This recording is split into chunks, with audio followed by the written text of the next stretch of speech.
And we are live. Welcome to another episode of Business Focus Live with me, John, where we talk about business related topics as well as news from here and around the world. If you're new to this channel, don't forget to subscribe. Let's get started.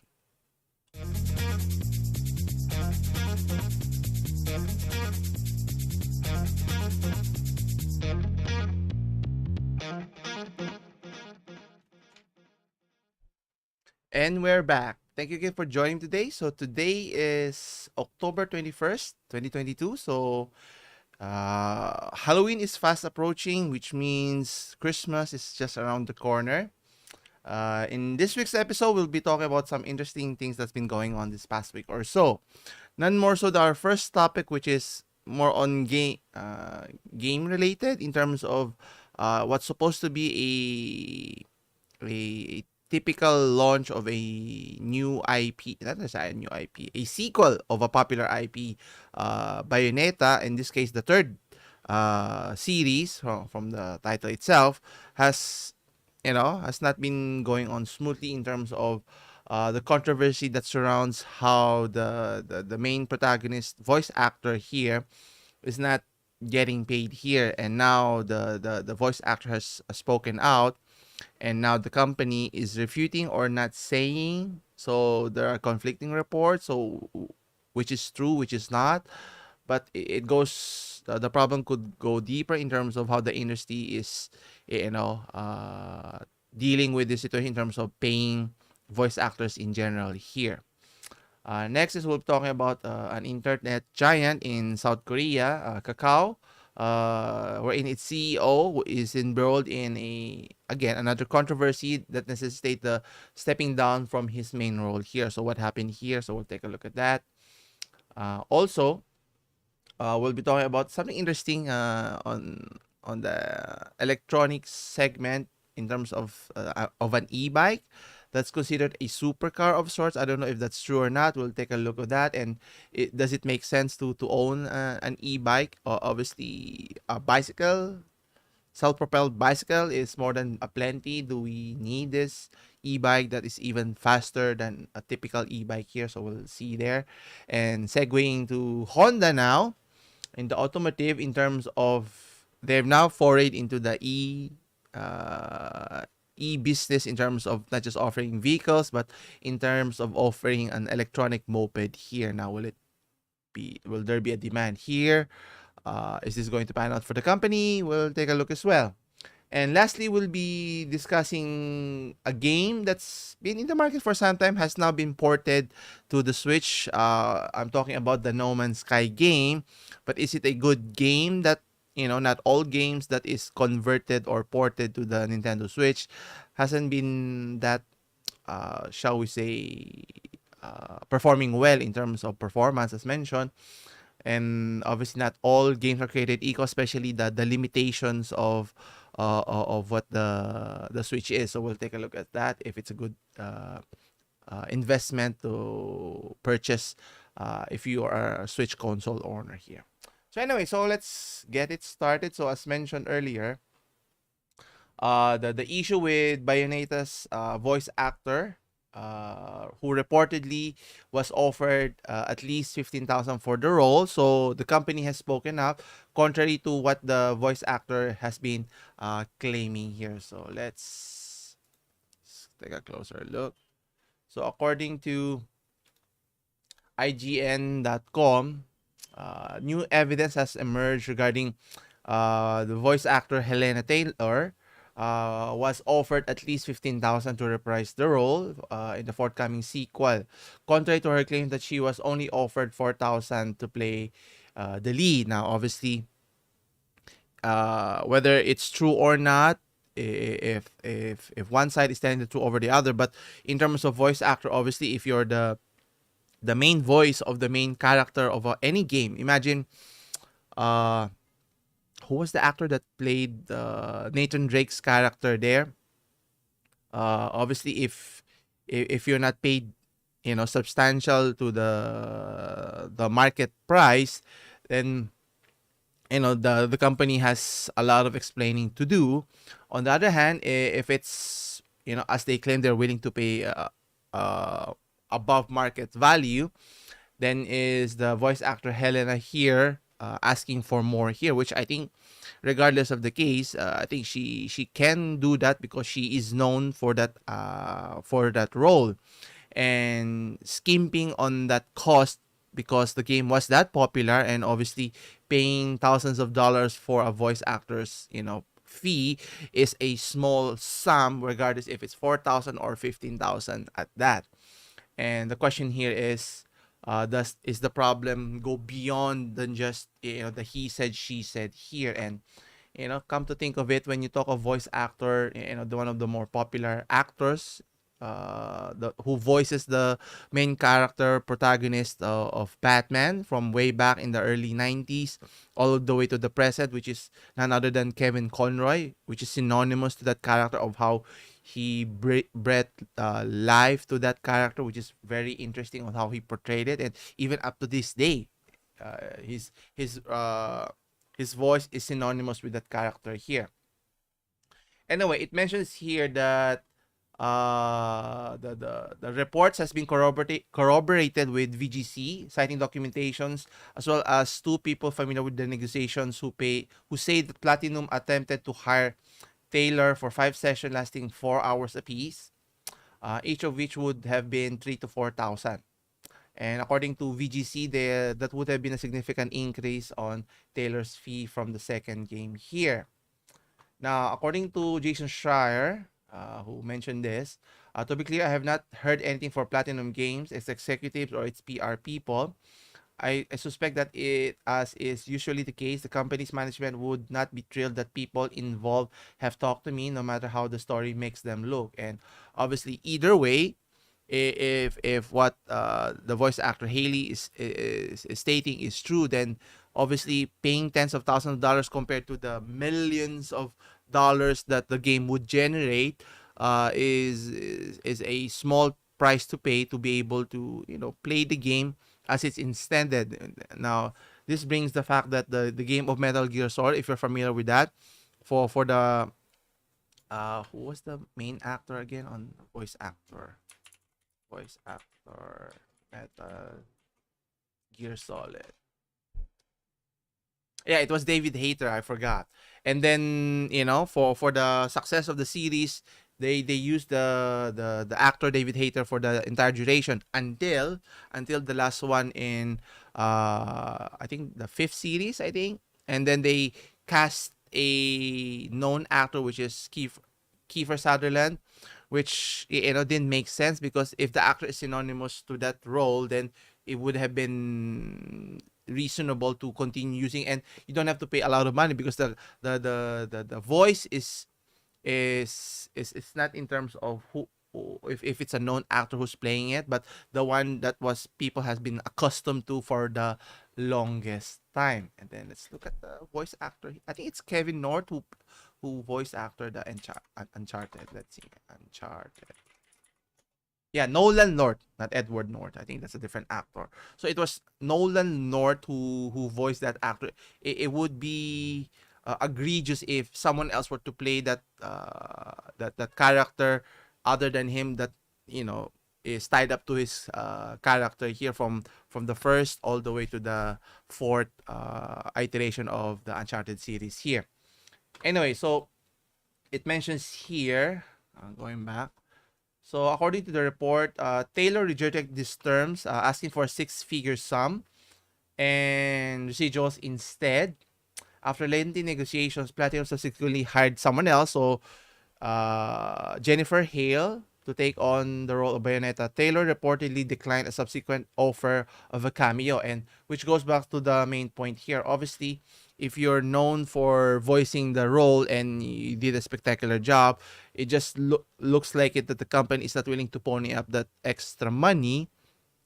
Even if it's a six-figure sum, it's still a small chump change in terms of the grand scheme of things. Obviously, paying for the developers, for the marketing, of how the money that goes beyond creating a full game here. And obviously, one of the key parts here, and now that it has created a lot of controversy, will it affect its sales, which is another issue that the company should have considered when dealing with this situation at hand.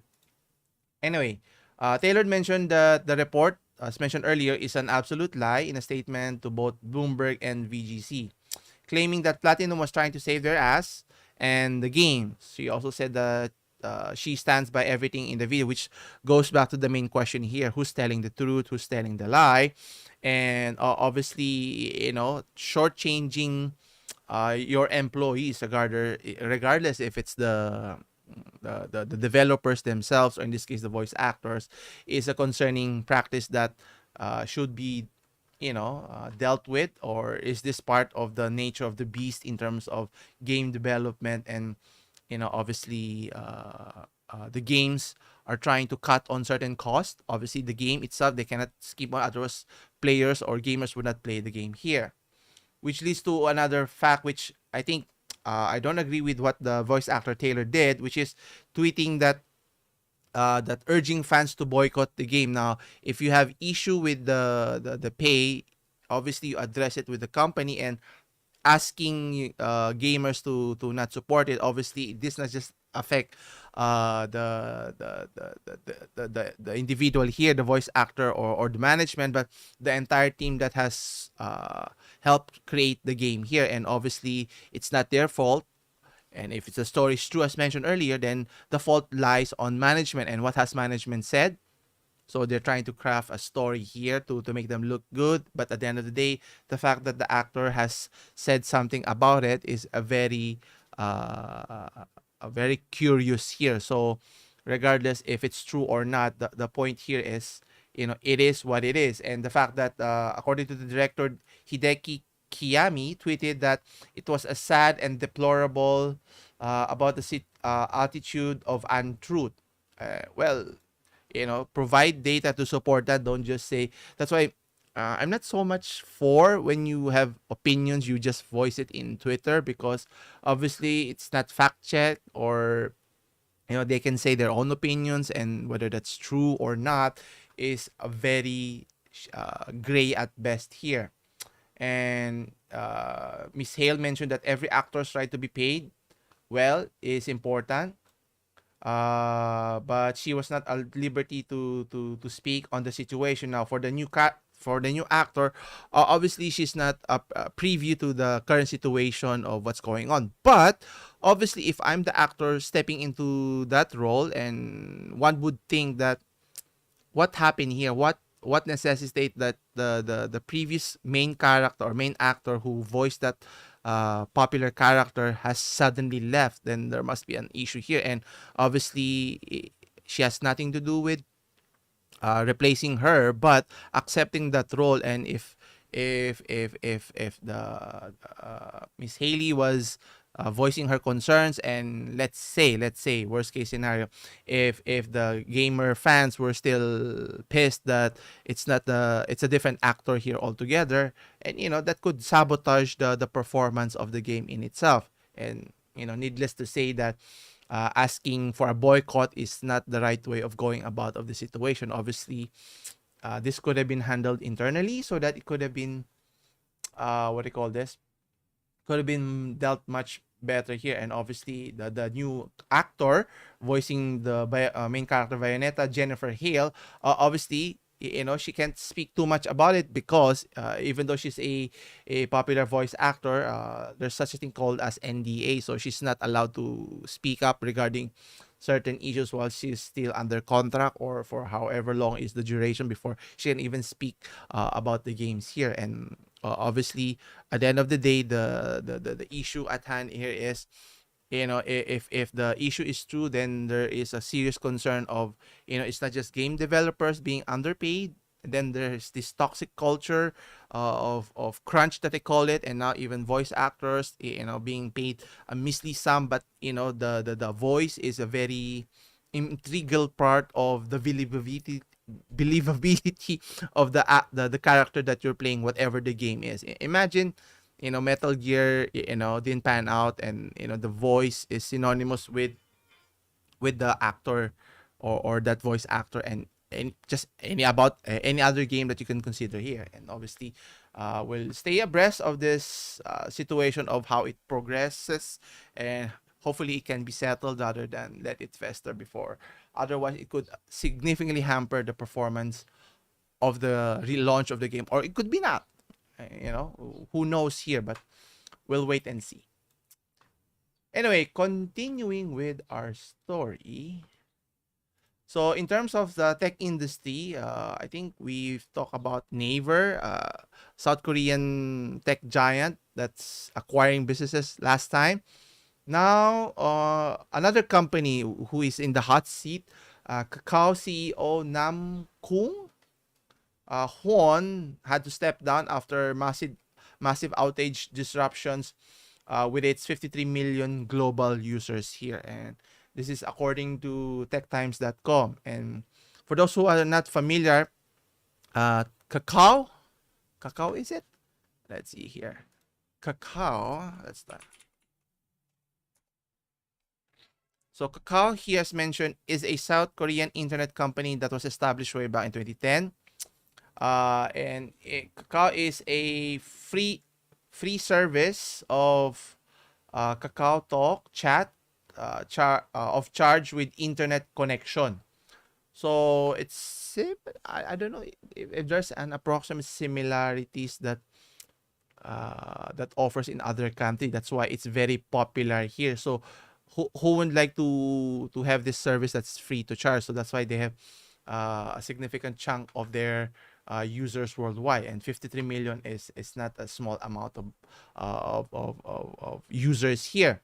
But the problem here is there was an outage, that occurred with the South Korean messaging app, and obviously this didn't pan out, or obviously users that have used them is too glad to hear about it, and obviously the company has to do some damage control to be able to stave off any uprising here. And the cost here is one of the top executives, or co-CEO in this case, as mentioned, had to step down here.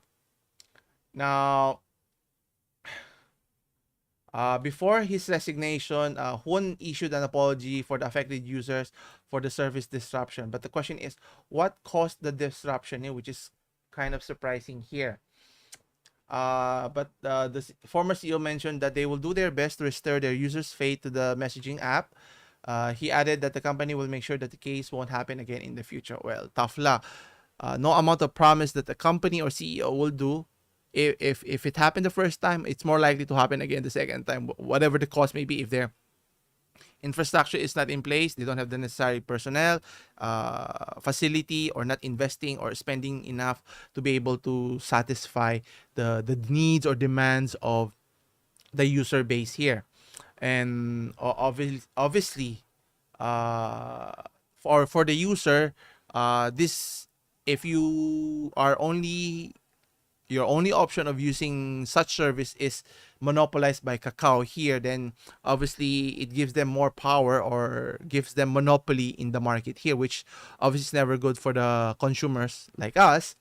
And for the company to, I won't say blatantly, ignore issues like this to the point that there is a severe outage that disrupts the operations or usage of their app here. If you have no other choice here, obviously you're stuck with the platform, which means that you have to live with the good and the bad and the ugly on this situation here. Now, it was mentioned here, Kakao saw a 4% increase of its shares, despite the outage that happened. But the company shares plunged around 10%. Okay, so before, so I was mistaken. And then there's the class action lawsuit that happened, wherein it's dealing tons of criticism from the community after the major outage, as mentioned earlier. Regulators and users want the authorities to launch a probe. The case against the IT tech giant. Kakao is monopolizing the industry, and obviously for the government, South Korean government, is would they allow competition to be able to compete so that Kakao, the company, will not have monopoly of the market here. But it's very difficult for a company that has monopoly of any particular market, whether it's Amazon or Google or Apple in this case, to let other industry competitors come in and take a share of their market dominance here. So they want to file a class action lawsuit, and obviously it's going to take a lot of resources, financial capability to be able to fight off, the might and giant of the multi billion corporations here and around the world. And it's not just the Kakao company that we mentioned, who has gained significant traction in terms of their popularity. As mentioned last week, we talked about Naver's growth in terms of dominant in their domestic market, has now trying to verge into other countries to grow their business by acquiring different businesses as well. Uh, People are complaining that Kakao is not useful now since the market is diverse and it offers various services similar to Kakao Talk. Some users consider switching services, but they do not want to waste their time anymore. So obviously it gives the advantage to the company here. Now, the FTC has mentioned here that there's a separate investigation that will probe the monopoly abuse of Kakao locally here. Should they be allowed to exert their dominance, or should they be broken up into several entities here so that they don't control the market, so to speak here? So authorities will said they will focus on exploring the market dominance here. But the question is, will there be any actions taken here similar to what's happening in the antitrust case in the United States? And all talk and no action means, at the end of the day, the consumers are always at the losing end here. Anyway, next is, as mentioned, the electric bike here. I don't know if you're into e-bikes here, but it got me interested here, and I don't know if there's a big market for for the e-bikes here. Obviously, a bike in itself is very utilitarian, and it's very helpful in getting from one place to another if you have the proper infrastructure here, namely countries like Netherlands, maybe in Toronto, or even in Vancouver and other parts of the world. But for the rest of the world, it's not as easy. Now, offering a faster, more powerful bike, or in this case, an e-bike, that's akin to a supercar, is it worth your time and effort? So let's take a look here. So according to arstechnica.com, what do you get when you cross an e-bike with a supercar here? Now, looking at the photo here, it just looks like a typical bicycle, right? But as you can see in the middle, so you can see here that there's a motor here that can propel your bike significantly faster. Now, I have nothing against e-bikes here. Obviously, in terms of price, obviously it's gonna be significantly more expensive than a typical bicycle here, which is obviously it limits who can afford it. And even if one could afford an e-bike, why would one use an e-bike in the first place? Unless it's very convenient and very comfortable. And obviously, if you're trying to travel from one place to another, vehicles comes to mind. A car, an SUV is much more comfortable rather than a bicycle here, because obviously you're protected from the element, and it's significantly cheaper than a vehicle. But nonetheless, it's more on a novelty in terms of in my perspective. And obviously, it's only a small subset of the population who would be interested in buying this. And don't get me started with the e-bike, the issue of how do you charge and its capability of the range. Well, in a traditional bike, the range is limitless unless it depends on the rider there of how far he wants to ride the bike. And for this one, again, it's not limitless in terms of range, but how do you charge it? How fast is the charge? It's the same issue with electric vehicles or EV vehicles here. So it's the same boat here, unless they can solve that problem. So just stating that it's an e-bike is more environmentally friendly, it's not always the, shall we say, the best for our environment. And if we're trying to save the environment, then why don't we just use the regular bike as a mode of transportation, which is carbon free in terms of not producing carbon that is harmful for our atmosphere here. And even though the e-bike here doesn't produce any carbon dioxide, but the parts, especially the batteries it uses, it relies upon, where is its source, which is another issue altogether that many doesn't even talk about here.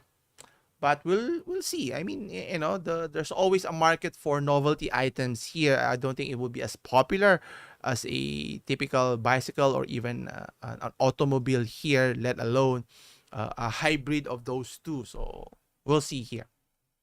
Anyway, segueing to another company, so sticking to electric vehicles here or EVs, Honda has now plunged into the electric vehicle, in this case, focusing on a different segment, similar to what we just discussed earlier, which is focusing on mopeds or small motorcycles here that they've provided a patent here in their patent. So according to electric.com, so have revealed a patent for an electric moped here. So this is what it looks like. So it looks like a typical, scooter and sorts, but it's electric powered here. And I have nothing against with using EVs here. If they are able to scale it up, provide the infrastructure needed to charge it up, in place for combustible engine, go right ahead, let the markets dictate. But in terms of being environmentally friendly, and as I mentioned earlier, I don't know if it's a better solution because of how the batteries are being sourced. I think it's even worse because of its limited raw materials of how to make the batteries here. And obviously the batteries, once it's live its out usefulness, where do you throw it? Is it even safe to throw it anywhere else? That's why using regular batteries to power up any device, whether it's your remote or a toy and so forth. That's why using rechargeable battery is more economical than just buying an ever-ready battery for powering a remote like this one and so forth. So I don't know. I could be wrong. And what's interesting here is they're offering 10 different electric motorcycles by the end of 2025. So they're offering light electric motorcycles or electric mopeds here, as mentioned. So obviously it's not trying to compete with the likes of Harley Davidson's here, and obviously trying to appeal to a younger audience in terms of the electric component in those vehicles. Now, will it be cheaper than your typical motorcycles? I think that's the only way for them to be able to compete with combustible motorcycles or scooters in general. Because if it's at the same price, then you have to deal with the charging. I don't think even I would be easily converted. Not that I own one, because obviously if you have a gas powered moped or scooter, you can simply go to the gas station, which is a plenty here in our city. Then you can fill it up a few minutes, then you're on your way. But for the electric powered, you have to wait for hours on edge before you can even go anywhere, assuming you can go far enough and not having to worry how the limit or the range that you can travel here. So it looks nice. It's utilitarian for its looks, but convincing other people to be able to use it as their what do you call this? Use this as their form of transportation.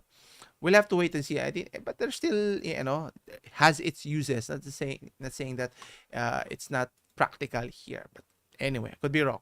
Anyway, for our last story here, we're talking about earlier regarding the port of No Man's Sky to the Switch console here. Now, is it a good game here? And according to Eurogamer.net, things are not looking good for the game here. And obviously, the main culprit here, it's not technically the game itself, but in terms of the capability of the Switch here. And obviously the Switch is a not so powerful console here. Now, the fact that it's portable, so you can play lots of games, but you cannot play all of the games that you can desire. Not say compared to a Steam Deck's capability, which is much superior, which I'm hoping to get one later this year.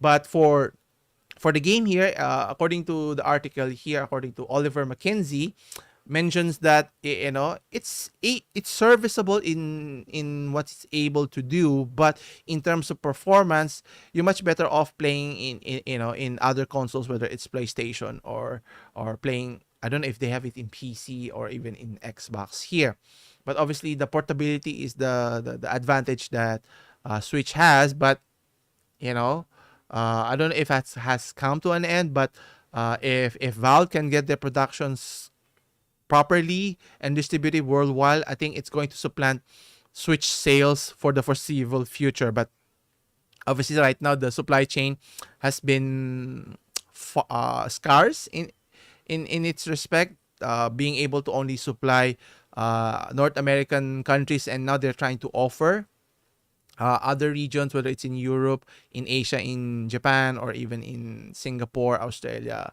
or other parts of the world here. But going back to the game here, so what's the main issue here, or the caveat here now? So in terms of its gameplay, similar to how it was launched, similar to how Cyberpunk 2077, it didn't work as intended. There were a lot of issues here, but as the game progressed, or as time passed, they were able to improve the game significantly much better. So you'll have a better experience here. But according to developer Hello Games, not Halo Games, Hello Games, sorry, has to admit has admitted to cutting two key features. So that's removing these features compared to the console version in the PS4. Multiplayer and settlements here, at least in its initial release. But early footage has mentioned that hasn't seemed particularly impressive either.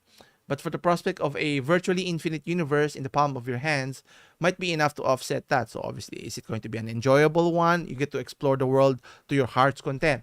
So is this a worthy port? Well, according to the article here, No Man's Sky is just too big for Nintendo's hybrid console. So obviously, the goal here is to be able to translate from a regular console to the portable Switch, which what they're trying to do here, and obviously offering a open world genre in this case, instead in a planet but in outer space. It's a very daunting task, and it needs a lot of resources, capability from your CPU and your GPU here, and none of that the Switch has here. So it has limitations here, and obviously for the game, you can only use it in terms of low quality settings, especially the textures here, and you can expect to see chunky geometry and soupy texture work for most objects here, and the stylized art style makes this thing a bit less, and it's still fairly obvious when looking up detail up close. And I never attach my the Switch to be able to play in your console. Otherwise, that would be I have better options, whether the Xbox or the PlayStation here. And there are a variety of odd-looking cutbacks elsewhere. So in terms of volumetric clouds, look painfully simple and low resolution. Character animation operates at reduced rates not far from the player, and some of the low resolution shadows at medium distances flicker in a high distracting way. And overall, the visual settings make the game look quite messy and unstable at times. And I think that's the main issue for many of the ports, that if you're trying to play in the Switch, is I think the resolution is understandable because you're not expecting it to be at least 1080p or even 4K resolution, but the buttery smooth of experience is, I think, king. And if there's any hiccups or lags in your game experience, it's going to disrupt your enjoyment and obviously the immersion in itself. And I think no amount of wanting or reducing the specs or the settings would negate it, unless the capability or the horsepower of your GPU and CPU is enhanced here. And I think I could be wrong, but in terms of the latest iteration of the Switch, is they made improvements on the visual part, meaning in terms of the OLED screen, but not necessarily the horsepower behind what's powering the Switch here. And obviously, let's take a look here. There was a photo mentioned here, so they made a comparison here. So let's see here. So here you can see the photo on the left side, which is on the Switch side, and then on the right side, which is in the Xbox Series S. And you can see here which looks much better and which looks much worse. And obviously, I think you could forgive the Switch port if the resolution is not at par with the other main consoles. But I think that the experience has to be smooth. I think if they can do that at the very least, I think the gamers would be accepting of that. I mean, they understand if they owned a Switch console that you're not getting the highest best resolution here in terms of performance here. But if it's too bad, so let's say you're looking for at least 30 constant 30 frames per second, well, guess what? You might get fluctuations all over if it's very high, full of actions, or it needs lots of GPU resources. Then it would hamper it significantly, let alone asking it for 60 frames, which is obviously for the Valve Steam Deck is able to do here in some finagling if you're able to do it. And it's bad. It's as bad as it gets. So if it's not so much the frame rate is generally poor, just the game feels unstable, and which is I think another issue here. So the frame rate dropping is one of the main issue, but again, the stability of the game, if it crashes, which is another way of breaking the immersion here, which is never a good sign if you're trying to play. Imagine of when Cyberpunk 2077 was launched. Imagine that game being played in a Switch console here. No one wanted to play that. Even avid fans who are hype on playing Cyberpunk couldn't even tolerate it. But obviously, with improvements 2 years later, then the players have started to come back, which it's kind of disappointing because obviously it emboldens the company to be able to do it. That gamers are very forgiving. That which is another discussion altogether. But anyway, so the question here is, should you buy the game? Well, it's up to you. If you only have a Nintendo Switch console, and if you like playing the game, then you're forewarned in terms of what you're getting into. And if you have options, you can play in your other consoles, Xbox or even PlayStation, then you have better choices out there, is what I'm saying here. But anyway, let's take a look at our comments here today before we can conclude. Games launching are adjusting their minimum specs and taking advantage. Yes. So another interesting, that's why I like the PC segment. And obviously when new games are being launched, they demand more space, more horsepower in terms of GPU, or better specs. And obviously specs that you had a year before or just a few years before technically will become obsolete. Imagine that in a handheld console. How are you able to be able to sustain that? And obviously that's why you want to get the latest and greatest specs so that you can play the latest greatest games for the foreseeable future. Now for me, I'm not necessarily playing the latest greatest games all the time. I tend to play more retro games, retro in terms of maybe a few years back, and even worse 10-20 years. And obviously having capable machines being able to play older games is a cinch. But the newer games, and it depends on on your cycle. If you're using your desktop PC, then obviously you tend to upgrade it ever so often, maybe 5 or 10 years, depending on its wear and tear. And then if it's a laptop, then obviously you tend to upgrade it much more often if you're using it for gaming as well. So it depends on the situation here, and let alone considering the prices as mentioned. Now, even though the GPU prices as mentioned is coming down, but the next iteration of the RTX 40 series, which in terms of drawing more power and even the prices, that's why it's kind of confusing. So if you're trying to buy now the RTX 30 series with the launch of the 40 series, I don't know if they would provide discounts here in our country in particular, but in Northern America, they're doing that. Obviously, if you price the 30 series graphics card and the 40 series at the same level, then why would people buy the latest one? So obviously, they had to lower the price significantly so that people would see a difference there. But we still have to wait and see. And obviously, in terms of gaming, it's the supply chain issues, the chip shortage, the ability to be able to supply it worldwide. That's why the globalization is very good for the connectivity. But if one part of the supply chain breaks down, everything is in turmoil, and no one company is not affected. Even Apple has been affected by this, as you can see, in terms of they had to reduce their sales expectation significantly lower than what they wanted to project. And I think we've reported also in the past that even car manufacturers that uses chips in their vehicle, they had to sell their vehicles even though they're missing a chip component in their vehicles that makes them offer additional features here. So it is what it is. I don't know how long before everything normalizes, if and ever, whenever it normalizes here.